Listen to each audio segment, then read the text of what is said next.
Descriptions of divine avatars often center on benevolent protectors or gentle teachers, but the sixth descent of Vishnu defines a completely different path, an uncompromising, fierce ascetic carrying a heavy battle axe. His identity resolves a difficult contradiction, combining two traditionally separate forces, the spiritual wisdom of a Brahmana, known as Brahmateja, and the martial power of a Kshatriya. This specific incarnation appeared because the earthly social order had failed. The monarchs sworn to protect civilization had mutated into tyrants, using their authority to plunder rather than serve. His origins lie in the extreme isolation of the Himalayas, raised by sage Jamadagni. His training was rooted in the silence of forest life and ancient austerity, leaving him untouched by the corruption of royal courts. Parasurama appears when diplomacy and governance have already collapsed. He exists as a measure of restoration, called forward only when the imbalance of dharma has become total. The catalyst for his mission was King Kartaviri Arjuna. This monarch had obtained a mystic boon of 1,000 arms, a physical gift that soon birthed a dangerous sense of entitlement. While hunting, the king and his massive army visited sage Jamadagni's forest ashram.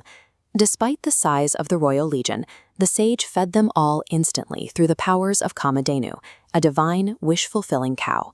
This hospitality triggered the king's envy. He concluded that such a source of abundance belonged in a royal treasury rather than a spiritual hermitage. Kartaviri Arjuna's soldiers ransacked the peaceful ashram and terrorized the sage's family, forcibly dragging the divine cow and her calf back to the capital of Mahishmati. This was a profound violation of the spiritual realm by earthly force. By attacking the forest sanctuary, the king set a karmic chain in motion that required a violent correction. When Parasurama returned to find his home in ruins, the peaceful sage stepped aside. The avatar took up his axe as a divine executioner. He reached Mahishmati alone. To stop him, the king deployed 17 full Akshohini, massive divisions of elephants, chariots, and infantry. But numerical odds were irrelevant. Parasurama moved with unnatural speed, systematically eliminating the armies. He dismantled a global empire's defenses in a single campaign. Kartaviri Arjuna stepped onto the field, releasing 500 arrows simultaneously. Parasurama shattered the incoming wave mid-air, the weapons exploding as his glowing axe swept through.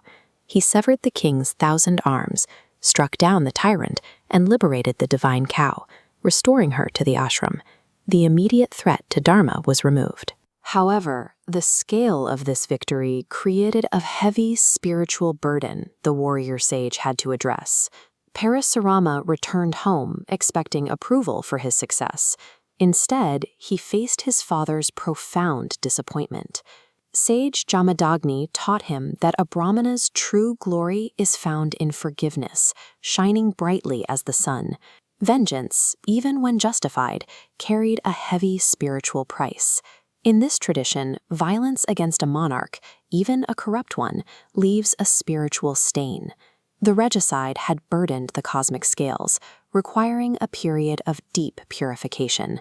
To cleanse this burden, Parasurama made a radical decision. He gathered all the territories he had won and donated them entirely to the sages, renouncing every inch of his conquered empire. This act redefined his mastery.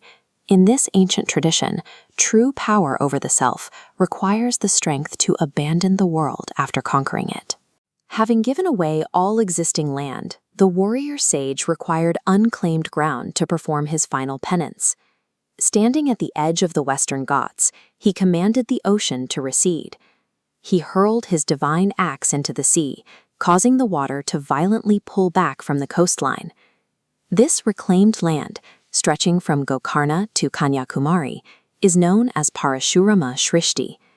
It was territory literally pulled from the depths to serve as a place of spiritual retreat.